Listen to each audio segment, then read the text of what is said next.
Muito bem, pessoal. Então, dando continuidade aqui a essa parte de tributação avançada, eu quero falar para vocês sobre a pirâmide invertida de risco. Eu criei aqui essa pirâmide invertida de risco para ajudar você a entender, a identificar aonde é que você está no risco tributário, tá bom? No risco fiscal e tributário em relação ao seu negócio digital. Então, vamos avaliar aqui de forma bem clara como isso funciona. Então, as empresas que estão tendo maior risco hoje são as empresas que são de lucro real e que têm um faturamento hoje mensal de em torno de 7 dígitos. Nossa, mas tem empresas que faturam isso?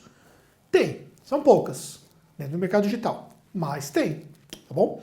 Existem lançamentos aí que chega a faturar num lançamento 7 milhões no lançamento, lançamentos que ocorrem mais uma vez por ano, entendeu? Além de outras gerações de faturamentos oriundos de atividades como afiliados e tudo mais. Então, existem empresas no mercado digital, não são muitas, mas que faturam isso por ano, tá bom?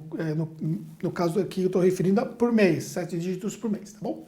Então, essas empresas correm o maior risco. E as empresas que estão no lucro real, independentemente do faturamento, tá? Independentemente do faturamento. No vídeo que eu falo de cruzamento de informações, as empresas de lucro real, elas dispõem de mais cruzamentos de informações, então elas têm um risco maior por conta disso.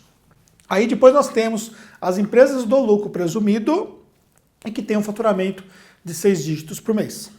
Aí nós já temos uma massa de empresas maiores, uma quantidade maior de empresas dentro dessa massa aqui do lucro presumido e faturamento de 6 dígitos. Então, mas eu posso também ser um simples nacional e estar nessa fase? Sim. Se você for um simples nacional, tiver um faturamento alto, também você se enquadra, porque aqui ou é um requisito ou é outro requisito, tá?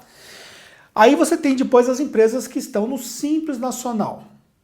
E depois você tem as empresas que estão no MEI e depois você tem as pessoas físicas. Ou seja, desculpa, gente, teoricamente as pessoas físicas correm menos risco. Porém, aí que começa os poréns que nós temos que começar a avaliar. Se você tem uma pessoa física irregular, essa pessoa física ela pode ir subindo o risco dela. Por quê? Porque ela está irregular. Ela, como pessoa física, ela está faturando, por exemplo, 30k por mês, não é muita coisa, mas está faturando 30k, só que ela não está declarando nada. Ela não está declarando para o fisco, o dinheiro está circulando lá e ela não está declarando para o fisco. Então o que acontece? Ela vai subindo, entendeu? Então ela vai tendo ali, ela vai subindo o risco dela no mercado. Você tem um MEI, então, que tem que faturar até 5k, e o MEI está faturando, por exemplo, 30k por mês, então o risco dele ainda é maior. Então ele vai fazer o quê? Ele vai subir o risco dele, por quê? Porque ele está irregular. Tá?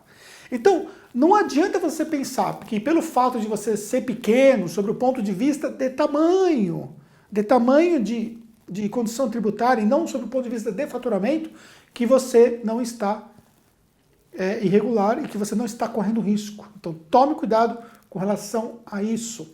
Outra coisa, você pode ter um simples nacional que não está pagando os seus impostos, que está transferindo dinheiro para a pessoa física, que está totalmente irregular, só que por conta desses fatores, e não pagar o seu imposto em dia e tudo mais, transferindo lucro errado, porque lembra que nós falamos no vídeo sobre lucro?